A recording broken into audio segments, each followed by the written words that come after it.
신약 32면에 있는 마태복음 19장 16절부터 26절을 우리 저와 성도님들이 한 절씩 교독하도록 하겠습니다. 제가 먼저 읽겠습니다.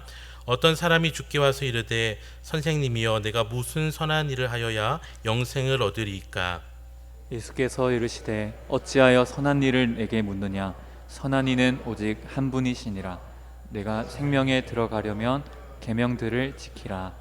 이르되 어느 계명이오니이까? 예수께서 이르시되 살인하지 말라, 간음하지 말라, 도둑질하지 말라, 거짓 증언하지 말라. 내 부모를 공경하라. 내 이웃을 내 자신과 같이 사랑하라 하신 것이니라. 그 청년이 이르되 이 모든 것을 내가 지키었사온데 아직도 무엇이 부족하니이까? 예수께서 이르시되 네가 가서 내 소유를 팔아 가난한 자들에게 주라. 그리하면 하늘에서 보화가 내게 있으리라. 그리고 와서 나를 따르라 하시니. 그 청년이 재물이 많음으로 이 말씀을 듣고 근심하며 가니라. 예수께서 제자들에게 이르시되 내가 진실로 너희에게 이르노니 부자는 천국에 들어가기가 어려우니라. 다시 너희에게 말하노니 낙타가 바늘귀로 들어가는 것이 부자가 하나님의 나라에 들어가는 것보다 쉬우니라 하시니. 듣고 몹시 놀라 이르되 그렇다면 누가 구원을 얻을 수 있으리이까? 함께 읽겠습니다. 예수께서 그들을 보시며 이르시되 사람으로는 할 수 없으나 하나님으로서는 다 하실 수 있느니라. 아멘. 오늘은 8월의 마지막 금요 기도회면서 또 청년부 여름 수련회의 첫 시간이기도 합니다. 3일간 수련회에 하나님을 사모하는 마음으로 또 청년들이 이 시간 함께 나왔는데요. 놀거리도 많고 볼거리도 많은 이 금요일 밤에 하나님께 예배하기 위해서 나온 청년들에게 이 시간 좀 큰 박수로 한번 격려해 주셨으면 좋겠습니다. 네, 특별히 오늘 참 오래간만에 우리 금요 기도회에 강사분을 모셨습니다. 서울의 담장 너머 교회를 개척하셔서 목회하고 계시고 또 부교육자 시절부터 지금까지 청년 사역에 힘쓰시면서 특별히 말씀을 통해서 청년들을 헌신된 하나님의 일꾼으로 세운 일을 감당하고 계신 우리 임승민 목사님이십니다. 오늘 나오셔서 말씀 전해주실 때에 우리 감사하는 마음과 또 하나님께 이 시간 기대하는 마음으로 박수로 맞도록 하겠습니다.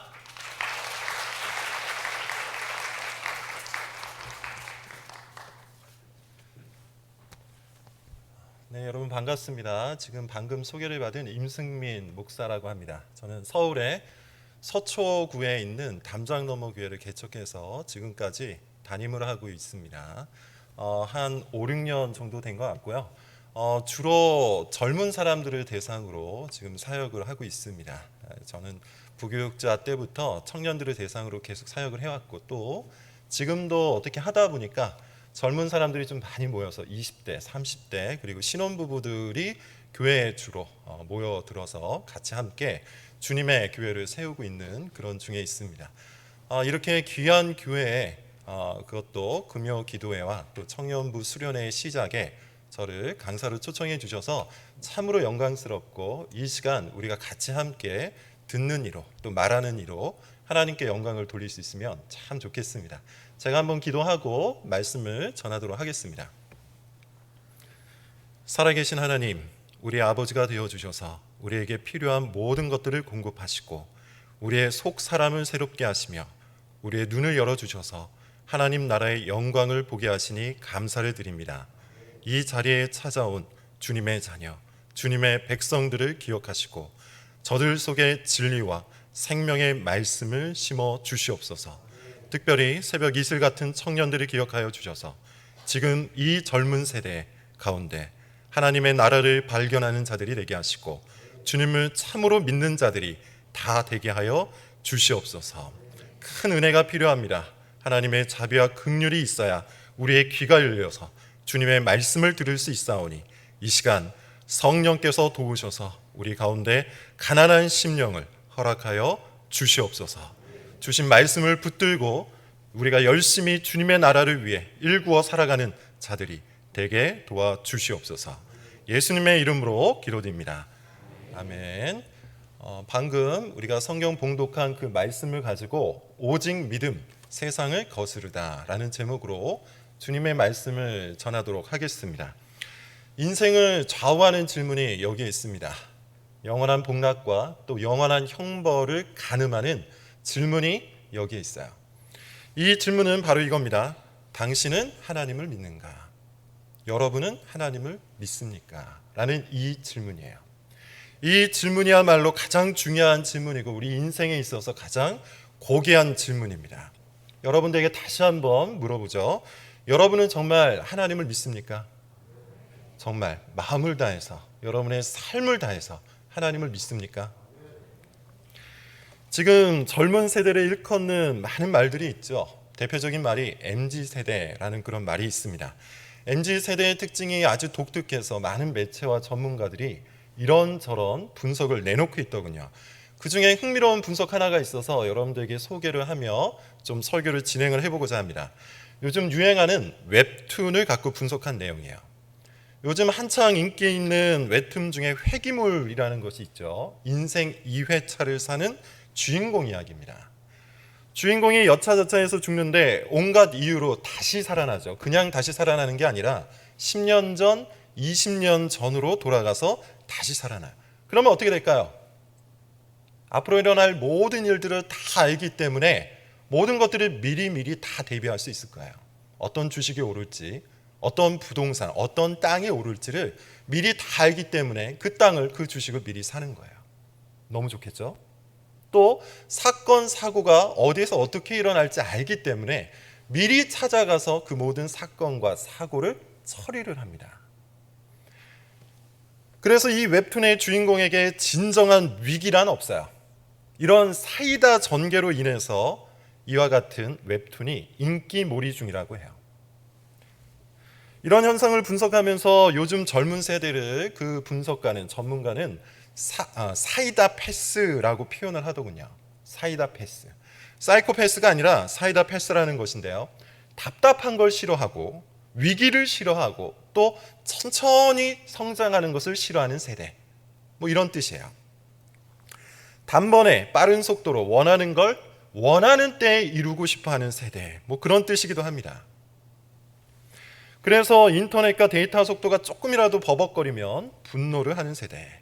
원하는 걸 반드시 원하는 시기에 원하는 방법으로 얻어야만 직성이 풀리는 세대. 뭐 그렇게 이야기를 하더군요. 어떻습니까? 여기 젊은 청년들이 있는 걸로 알고 있는데 공감이 되십니까? 전문가가 말한 것이니 어느 정도는 그럴 수 있다라고 생각을 합니다.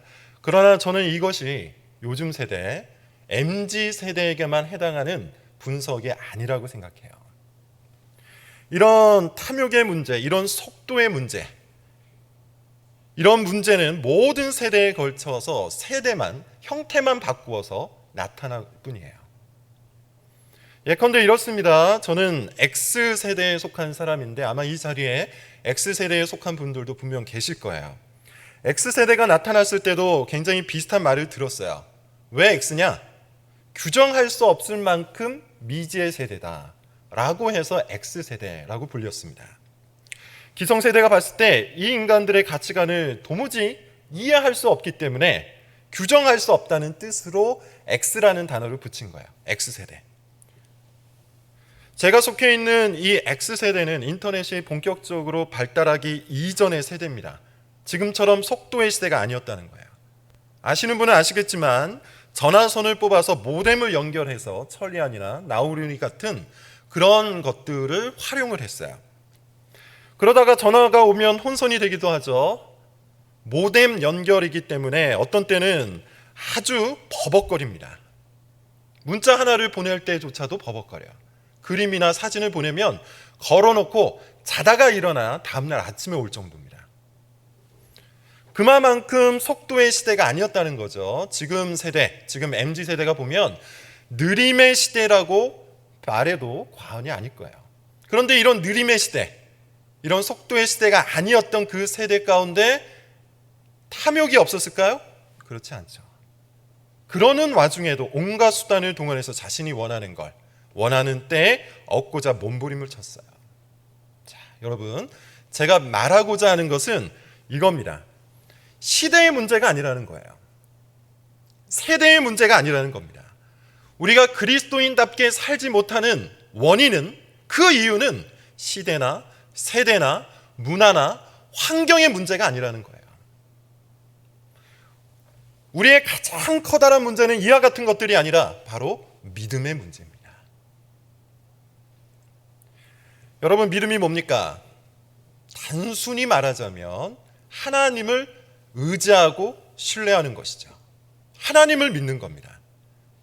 그냥 하나님을 믿는 것이 아니고 하나님이 우리에게 복을 주시고 하나님이 우리를 돌보아 주시고 하나님께서 우리를 인도해 주시고 하나님께서 우리를 사랑하신다는 것을 믿는 거예요. 그래서 그분을 신뢰하고 그분을 의지하는 거예요. 이게 믿음이에요. 하나님이 우리 아버지가 되신다는 것을 믿는 것, 하나님이 우리의 목자가 되신다는 것을 정말 마음을 다해서 믿는 것, 그것도 언제 어느 때나 믿는 거예요. 세상에 기근이 들었을 때 그때도 하나님을 믿는 겁니다. 그게 믿음입니다. 세상에 전쟁이 났을 때도 하나님을 믿는 겁니다. 그게 믿음이에요. 이 세상이 요동치고 이 세상이 부서진다 할지라도 하나님을 믿는 것, 그게 기독교적인 믿음이에요. 청년들 고민이 참 많다고 하죠. 불안이 많다고 합니다. 염려도 많고 먹고 살 고민, 이런 것이 굉장히 크다고 해요. 사랑에 대한 고민도 있을 거고 연애에 대한 고민, 결혼에 대한 고민, 직장에 대한 고민, 더 나아가 장래에 대한 고민 굉장히 많을 겁니다. 아마도 청년이기에 아직 갈 길이 많이 남아있기에 그와 같은 것들에 대한 불안이 더 클 거예요. 그러나 바로 그 순간, 그렇게 내 마음속에, 내 삶 속에 불안이 잠식게 들어오는 바로 그 순간에 하나님을 믿는 것, 그게 믿음이에요. 사망의 음침한 골짜기에서도 하나님을 믿는 거예요. 뜨거운 바람이 부는 광야에서도 하나님을 믿는 거예요. 온 세상이 일어나 기독교를 핍박해도 하나님을 믿는 거예요. 그게 믿음이에요. 그런 의미에서 믿음은 시대를 뚫죠. 그런 의미에서 믿음은 환경을 이깁니다. 그런 의미에서 믿음은 세상을 거슬러 올라가게 만듭니다. 오직 믿음만이 우리를 우리답게 만들고 교회를 교회답게 만들어요. 믿음이 하나님의 은혜를 보게 하고 믿음이 하나님의 능력을 경험하게 만들기 때문이에요. 그래서 성경은 처음부터 끝까지 하나님의 백성들에게 믿음을 요청하는 겁니다. 하나님은 아담과 하와에게도 믿음을 요청하셨어요. 하나님이 주신 것들로 만족하고 하나님이 금하신 것들을 하지 말라는 바로 그 믿음. 그 믿음을 요청하셨습니다. 그런데 그 믿음을 누가 파괴합니까? 사탄이 파괴하죠. 사탄이 그 믿음을 파괴해버려요. 하나님은 아브라함에게도 믿음을 요청하셨죠. 비록 지금은 자녀가 없지만 하나님께서 그로 하여금 큰 백성을 이루게 해주시겠다는 약속에 대한 믿음, 그 믿음을 요청하셨어요. 그런데 이 믿음이 어떻게 흔들립니까? 환경과 시간이 흔들어 버려요. 그래서 이스마엘이 나오죠. 하나님은 출애굽 백성에게도 믿음을 요청하셨습니다. 하나님이 가나안을 주시겠다는 그 약속에 대한 믿음, 이 믿음을 요청하셨어요. 그런데 이 믿음은 무엇 때문에 흔들립니까? 두려움 때문에 흔들려요. 가나안 백성들을 보자, 그들이 장대한 모습을 보자 믿음이 흔들려 버렸어요. 가나안에 정착한 이스라엘 백성에게도 믿음이 요청됩니다. 오직 하나님을 믿고 그의 말씀 가운데 머물러 살 것을 요청했어요. 그런데 이 믿음은 각종 우상, 곧 자기 마음으로부터 우러나오는 탐욕에 의해서 붕괴됩니다. 그렇게 성경은 처음부터 끝까지 우리에게 한 가지를 일관되게 요청하는데 그게 바로 믿음이에요. 하나님에 대한 믿음이에요. 하나님의 약속에 대한 믿음, 하나님의 말씀에 대한 믿음. 그러므로 여러분, 우리는 계속해서 물어야 합니다. 제가 설교를 시작하면서 첫 물었던 바로 그 질문, 첫 번째 그 질문, 그것을 갖고 여러분 자신에게 지속적으로 되새겨야 돼요. 나는 정말로 하나님을 믿는가? 나는 지금 이 환경 속에서도 하나님을 믿는가? 나는 정말 하나님께서 선하시고 정말 하나님께서 좋은 것을 주시고 정말 하나님께서 나를 선한 목자로 인도해 가시는 것을 나는 지금 믿는가? 우리가 이 질문을 끊임없이 되새겨야 하는 이유가 있습니다. 특별히 청년의 시기에 되새겨야 하는 아주 큰 이유가 있어요. 왜냐하면 우리가 살아가는 이 세상은 이 믿음을 흔들고 부수기 때문이에요. 세상은 계속해서 이렇게 말하죠. 다른 방법이 있다. 왜 하나님만 믿어야 하느냐? 다른 방법이 있다. 다른 게 있다. 경우의 수를 좀 따져라. 계산하고 계산해라. 이 복잡한 세상에서 왜 바보같이 사냐? 하나님은 너를 도울 수 없다. 도우실 마음이 없다. 네 인생은 네가 직접 경영해야 한다. 마치 뱀이 하와에게 찾아와 다른 좋은 것이 있다고 유혹했던 것처럼 지금 세상도 우리에게 또 다른 방법이 있다고 유혹을 한다는 거예요. 그러므로 이 싸움입니다. 여러분, 우리가 인생을 다해서 싸워야 되는 한 가지 싸움이 있다면 바로 이 싸움이에요. 하나님을 믿을 것인가? 아니면 이 세상의 소리를 믿을 것인가? 하나님의 말씀을 붙들 것이냐? 아니면 나 자신을 믿을 것이냐? 믿음과 행위의 싸움, 이것이 우리 인생을 다해서 부딪혀야 하는 영적인 전투라는 거예요. 여러분, 이것을 꼭 아셔야 됩니다. 사탄은 하나님의 존재를 부정하지 않아요. 사탄은 하나님의 존재를 부정하지 않아요. 하와에게 찾아왔던 사탄을 여러분 떠올려 보세요. 그는 하나님을 부정하지 않죠. 하나님의 존재를 인정합니다. 하나님이 계신다는 것을 인정을 해요. 귀신도 하나님이 계시는 것을 다 알죠. 그들이 부정하는 것이 뭡니까? 사탄이 부정하는 것은 하나님이 선하시다는 것을 부정해요. 하나님이 우리에게 좋은 것을 주신다는 그 말씀을 부정해요.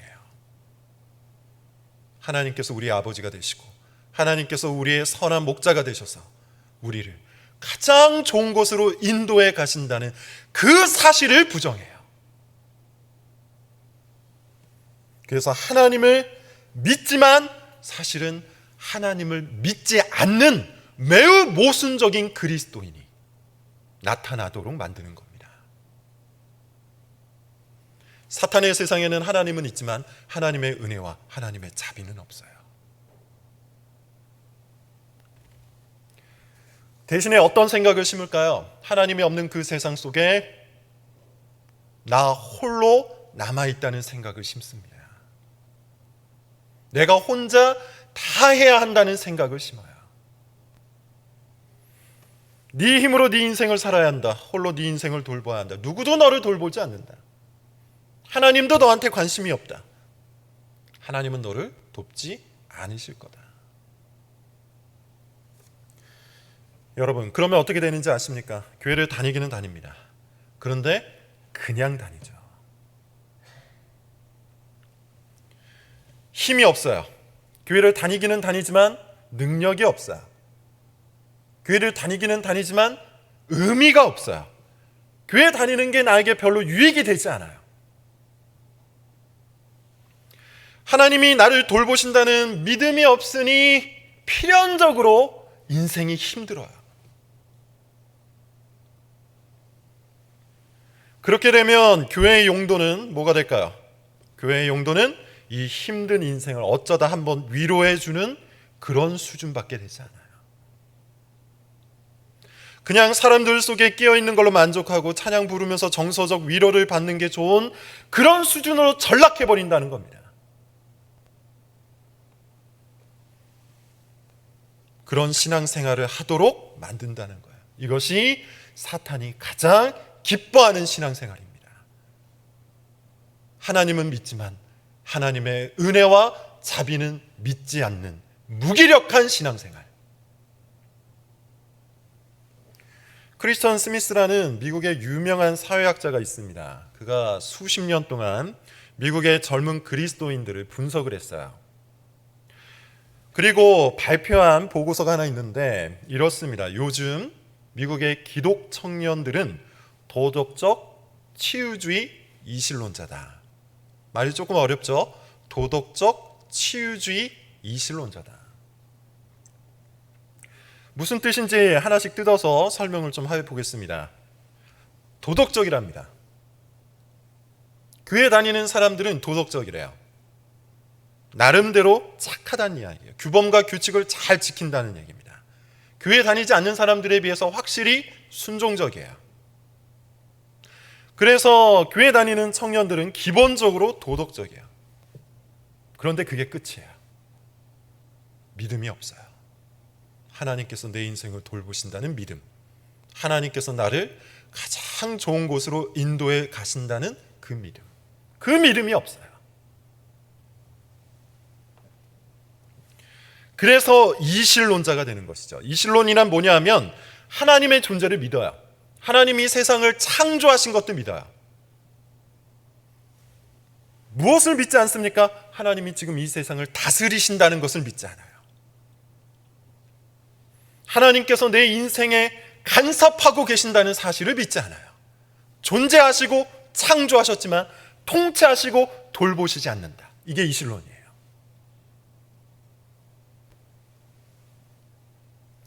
그러다 보니 그들이 교회에 원하는 것은 딱 한 가지밖에 남지 않죠. 상처 치유입니다.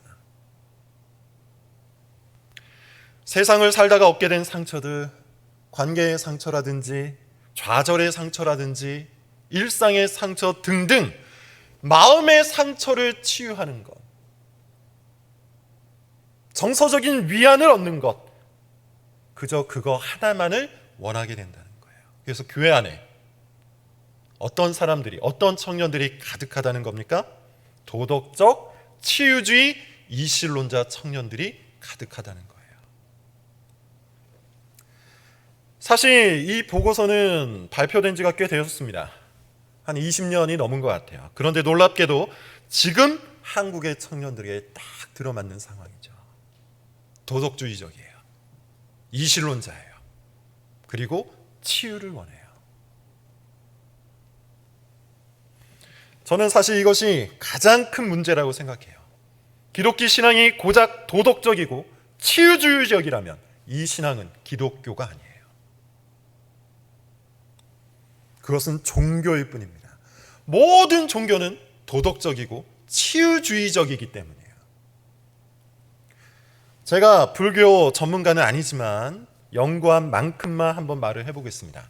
불교는 고의 문제를 해결하는 종교라고 해요. 고가 뭡니까? 고통이에요. 인생은 고통이다. 인생은 괴로움이다. 불교는 그렇게 인생을 고통으로 보고 이 고통에서부터의 자유, 해탈을 꿈꾸는 종교입니다. 불교가 고통이 발생하는 원인을 탐욕과 집착으로 보는데 이 탐욕과 집착을 버리면 인생을 그대로 받아들일 수 있다. 이렇게 이야기를 하더군요. 그게 행복이라고 이야기해요. 예컨대 여러분들이 아실 만한 유명한 스님이 있죠. 성철 스님이라는 분이 계세요. 그분이 수십 년 동안 면벽 수련을 한 끝에 이런 말을 합니다. 산은 산이고 물은 물이다. 처음 들었을 때는 이 무슨 당연한 말을 하는가 싶지만 사실 그것이 불교의 진리예요. 있는 그대로를 보라는 불교 사상의 정수라는 겁니다. 그래서 불교는 사성제, 8정도를 말하는데요. 사성제는 고통의 원인을 발견하는 것이고 8정도는 그 원인을 제거하는 8가지 바른 길, 바른 방법을 말해요.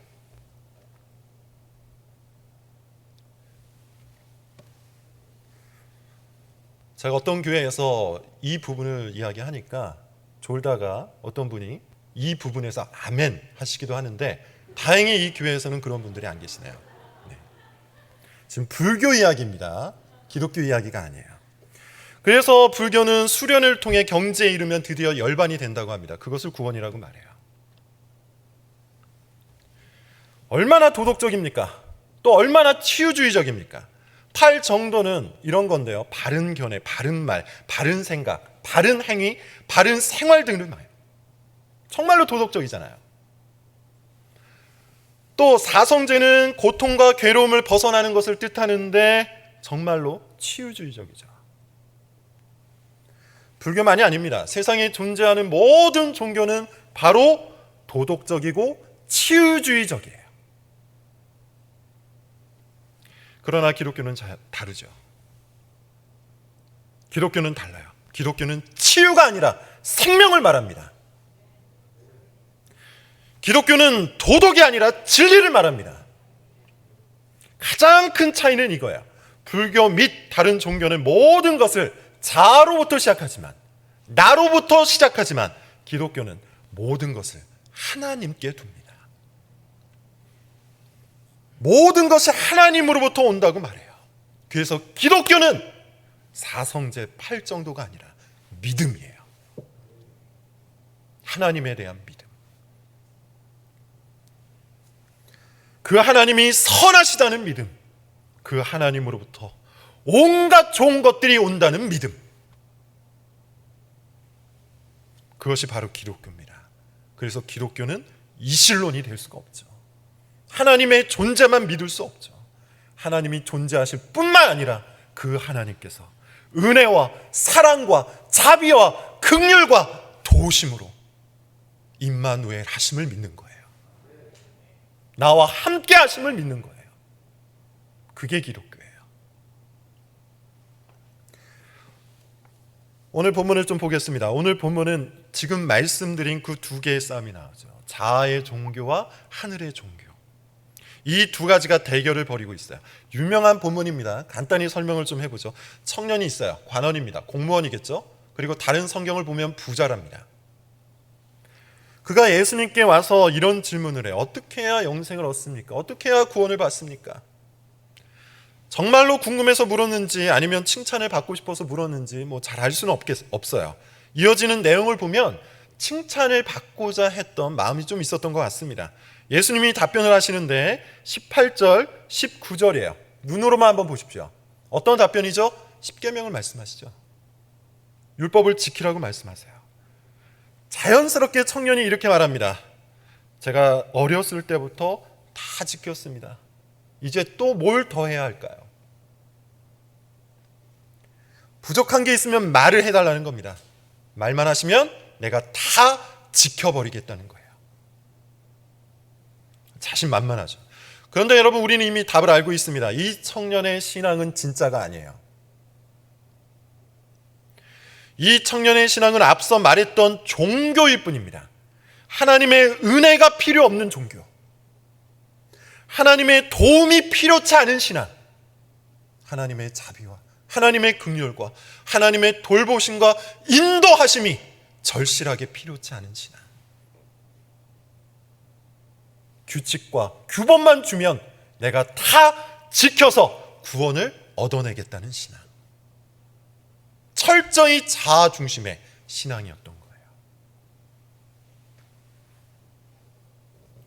그것은 자아의 종교이고 인간의 종교일 뿐입니다. 그리고 이 인간의 종교는요, 의외로 쉽습니다. 의외로 쉬워요. 왜냐하면 그 종교는 통제 가능한 영역에 있기 때문이죠. 이 부자 청년은 몇 가지 지침을 갖고 신앙생활을 열심히 했어요. 그 지침을 갖고 열심히 살아갔어요. 나의 노력과 열심이라는 재료, 그 재료를 넣으면 영생이라는 결과값이 나온다는 아주 간단한 공식을 갖고 그게 믿음인 줄 알고 살았어요.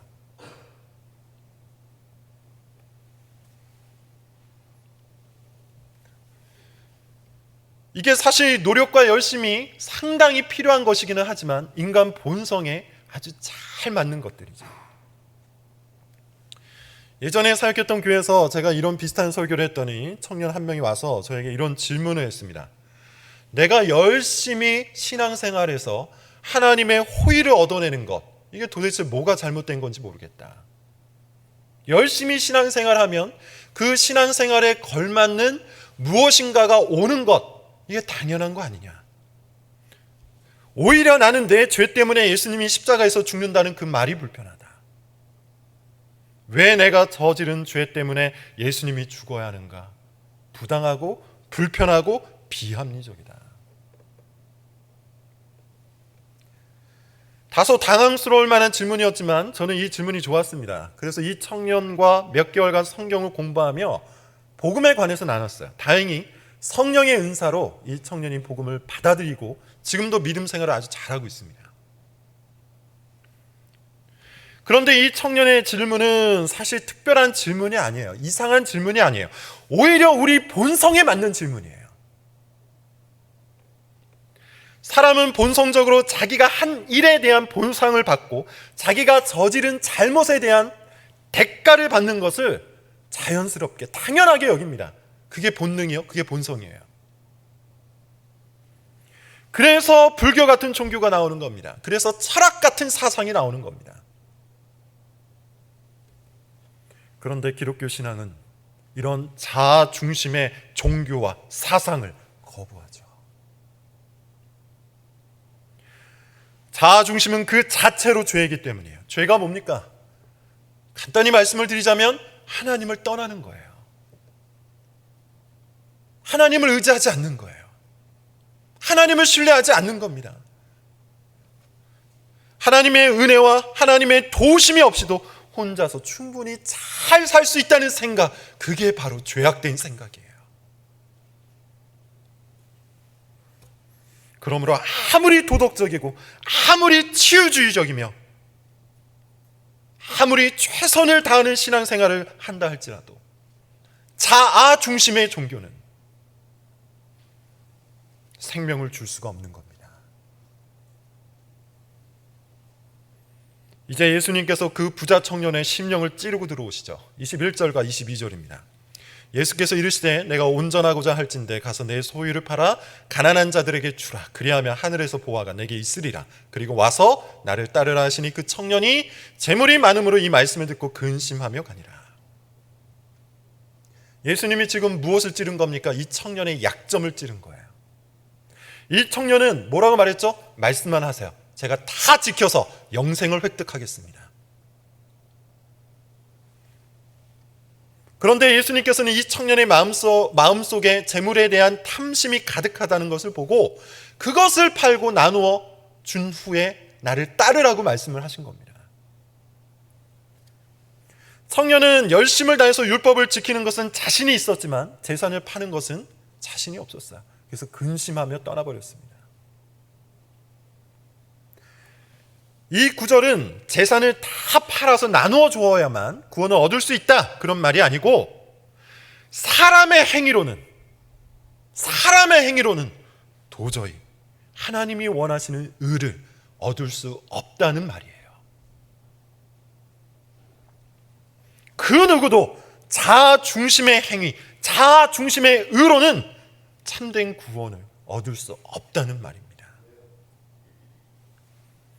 23절, 24절에서 예수님은 부자는 천국에 들어갈 수 없다, 이런 말씀을 하시는데요. 여기에는 두 가지 의미가 있습니다. 첫째, 당시 유대교는 하나님이 인정하신 사람이 부자가 된다는 신학을 갖고 있었어요. 구약을 읽어보면 그런 사상들이 많이 있습니다. 하나님을 믿고 율법을 잘 지키면 하나님께서 그에게 이 세상의 복을 더하신다, 이런 구절들이 나와요. 그래서 그들은 그것을 그대로 믿었습니다. 그렇게 그들은 부자는 그 누구보다도 천국에 가깝다는 생각을 갖고 있었던 거예요. 그런데 예수님은 오히려 그 반대로 말씀하시는 거죠. 부자는 천국에 들어갈 수 없다. 둘째, 실제 부자는 여러분 어떻습니까? 의지할 것이 적죠. 도움을 요청할 일이 적어요. 부자는 그 마음도 부유하기 때문에, 그 삶도 부유하기 때문에 심령이 가난하지 않습니다. 예수님은 그런 현실적인 사실을 지적하고 계신 거예요. 예수님의 이 말씀에 사람들이 놀랍니다. 제자들이 놀랍니다. 25절, 그렇다면 누가 구원을 받을 수 있습니까? 자, 그리고 이제 여기서 오늘 설교의 주제가 되는 구절이 나옵니다.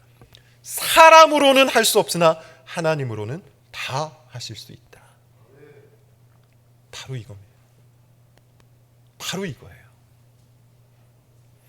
여러분, 잠시 묵상을 좀 해볼까요? 사람은 할 수가 없다. 그러나 하나님은 다 하실 수 있다.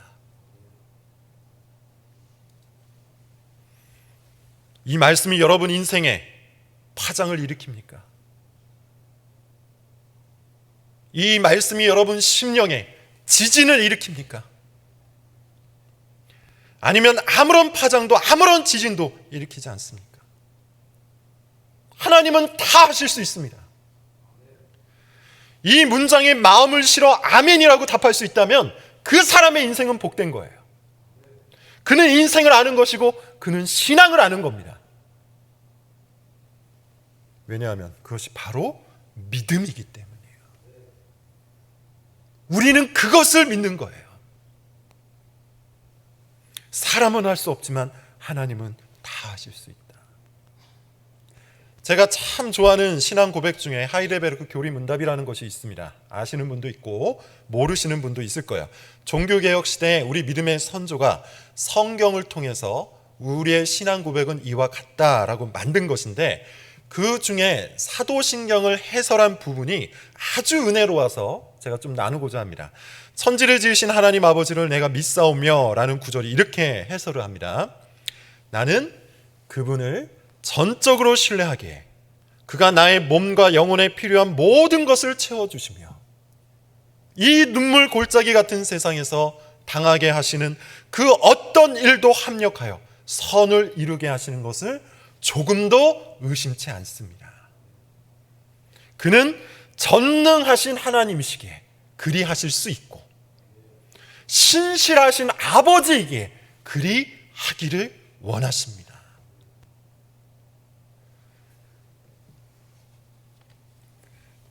저와 같은 반응은 아니네요. 저는 이 문장을 읽었을 때 아주 마음이 뜨거워졌어요. 얼마나 뜨거운 신앙 고백입니까? 특히 마지막 문장을 기억해 보세요. 그는 전능하신 하나님이시기에 그리 하실 수 있고 그는 신실하신 나의 아버지시기에 그리 하기를 원하신다. 그리 하기를 원하신다. 정말 아멘 아닙니까?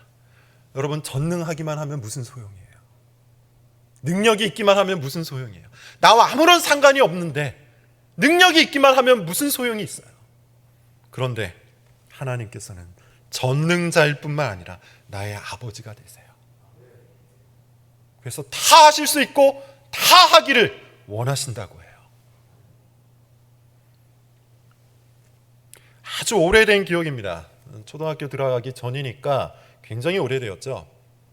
이 기억이 있는 거 보니까 그 사건이 꽤나 저한테 각인이 되었던 것 같아요. 친구랑 같이 딱지를 접을 박스를 주우러 다닌 적이 있습니다. 우리 청년들은 좀 이해하기 어려운 그런 문화일 수 있는데, 당시에는 뭐 게임도 없고 인터넷도 없고 뭐 특별한 놀이도 없었기 때문에 딱지치기를 주로 했어요. 근데 이 딱지치기에서 이기려면 뭐가 필요하죠? 두터운 종이가 필요해요. 그래서 박스를 주우러 돌아다닌 거예요. 여기저기 친구랑 같이 시장바닥을 돌아다녔는데 그만 길을 잃었습니다. 6살, 7살밖에 안 되었던 꼬맹이였기 때문에 둘이 길바닥에서 울고 있었는데 사람들이 파출소로 데려다 주었어요. 다행히 제 친구가 자기 집 전화번호를 알고 있어서 친구 아버지가 데리러 왔습니다. 자전거를 타고 오셨는데요, 자기 아들은 뒷자리에 태우시고 저에게는 따라오라고 말씀하셨어요. 그러고서는 휑하고 달리기 시작했습니다.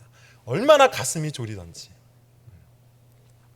이 자전거를 놓치면 또 길을 잃을 것 같아서 죽자 사자 달린 기억이 있습니다. 친구, 아버지라 그런 거죠. 그분은 능력이 있었어요. 그렇지만 내 아버지가 아니에요. 그래서 자기 아들만 딱 자전거에 올려놓고 나에게는 따라오라고 한 겁니다. 그러나 하나님은 나의 아버지예요. 우리의 아버지예요. 하나님 아버지는 친구 아버지가 아닙니다. 하나님은 전능하셔서 그리 하실 수 있을 뿐만 아니라 그리 하기를 원하시는 분이에요. 나보다 더 내가 잘 되기를 원하세요. 나보다 내가 더 안전하기를 원하세요. 나보다 내가 더 행복하기를 원하세요. 그분은 나의 아버지시기 때문이에요.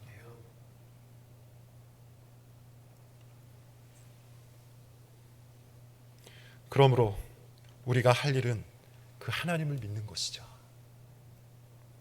그 하나님을 믿는 거예요. 그것이 기독교 신앙이에요. 하나님을 정말로 신뢰하는 것. 하나님을 정말로 의지하는 것. 그게 우리가 평생을 다해서 해야 할 일이에요. 다른 게 아닙니다. 다른 게 아닙니다. 하나님이 나의 아버지가 되심을 평생을 다해서 믿는 거예요. 그리고 그분을 믿고 그분을 의지하고 그분을 신뢰하는 겁니다. 힘드십니까? 하나님을 믿고 그분께 부르짖으십시오. 답이 없습니까? 하나님을 믿고 하나님께 때를 쓰십시오. 괴로우십니까? 그러면 하나님 앞에서 통곡하세요. 도움이 필요하십니까? 그러면 하나님의 은혜와 자비와 긍휼을 구하십시오. 그는 그리 하실 수도 있을 뿐만 아니라 그리 하기를 원하시는 분이에요. 사람은 할 수 없지만 하나님은 다 할 수 있습니다. 개인적인 간증 하나를 하고 마치도록 하겠습니다. 개척을 하고 어려웠던 순간이 굉장히 많았지만 그 중에서 특별히 어려웠던 순간을 하나 꼽자면 교회 전세자금을 사기 당한 사건입니다. 개척을 하고 얼마 지나지 않은 그런 시기였어요. 그것도 가장 친한 친구에게, 제 대학교 때부터 친하게 지냈던 그런 친구에게, 교회를 다닌다는 친구에게, 그리고 그 동료들에게 사기를 당했었어요. 복잡한 여러 가지 정황이 있는데 그걸 다 말씀드릴 필요는 없는 것 같고, 어찌되었든 간에 그 돈을 아직도 돌려받지 못했습니다. 몇 년 전 이야기예요. 얼마나 상심이 컸는지 아마 짐작이 안 되실 겁니다. 말도 나오지 않더군요. 이제 막 개척을 했고 예배당을 마련을 해야 되는데 그 돈이 날아간 거예요. 그것도 가장 믿었던 친구에게, 교회를 다닌다고 하는 그 친구와 그 동료들에게 사기를 당한 겁니다. 눈물밖에 나오지 않았습니다. 제가 할 수 있는 일은 딱 한 가지밖에 없었죠. 하나님을 믿고 하나님을 의지하는 것. 하나님께서 주님의 교회를 돌보신다는 사실을 그저 믿는 것. 그 믿음을 갖고 기도를 했습니다. 바로 그 주였어요. 제가 전세 사기를 당했다는 말을 사실 교인들에게도 하지 않은 상태였어요. 교인들이 힘들어하거나 아니면 경제적인 부담을 느낄까 봐 이야기를 하지 않은 상태였습니다. 당연히 그 누구도 모르는 상태였어요. 부모님에게도 말을 하지 못했습니다. 혼자 끙끙 앓고 오직 하나님 앞에 하나님을 믿고 의지하며 엎드려 있었던 순간이에요. 그런데 정확하게 바로 그 주에 필요한 만큼의 돈이 익명으로 들어왔어요. 그래서 우리 교회가 세워졌어요. 저는 그때 하나님께서 아버지가 되신다는 것을 온몸으로 체험했습니다. 하나님께서 살아계신다는 것을, 살아계실 뿐만 아니라 자기 백성들을 지켜보고 계신다는 것을, 그를 돌보신다는 것을, 필요할 때마다 돌보시고 이끄신다는 사실을 저의 온몸으로 경험을 했던 거예요. 정말로 그렇습니다. 하나님은 저의 아버지가 되실 뿐만 아니라 우리의 아버지가 되세요. 저는 여러분이, 특히 청년 여러분이 바로 이 아버지를 여러분의 아버지로 믿기를 원합니다. 우리 아버지는 힘이 있습니다. 능력이 있습니다. 그리고 사랑이 많으시고 자비가 많으십니다. 지금도 우리를 보고 계실 뿐만 아니라 가장 좋은 것으로 우리를 먹이시기를 원하십니다. 우리 하나님은 나와 여러분의 아버지가 되셔서 우리를 위해 가장 참 좋은 길을 예비하고 계십니다. 그 증거가 바로 예수 그리스도죠. 하나님은 독생자 예수를 십자가에 거시고 우리를 향한 자기의 사랑을 확증하셨잖아요. 그러니 여러분, 이것을 믿으십시오. 세상이 어쩌고, 뉴스마다 미래가 어쩌고, 인터넷을 켜면 온갖 탐욕과 불안을 조장하지만 문제는 세상이 아니에요. 시대가 아니에요. 환경이 아닙니다. 문제는 딱 한 가지예요. 우리의 믿음입니다. 우리가 믿음을 가지면 세상을 이깁니다. 우리가 믿음을 가지면 시대를 꿰뚫습니다. 우리가 믿음을 가지면 정말로 세상이 감당치 못하는 세대가 나옵니다. 하나님을 아버지로 믿고 예수님을 구원자로 믿고 성령님을 보혜사로 믿을 때 우리는 세상을 이겨요. 이 교회에서 이와 같은 믿음의 세대가, 이와 같이 세상이 감당치 못하는 청년 세대가 꼭 나오기를 바랍니다.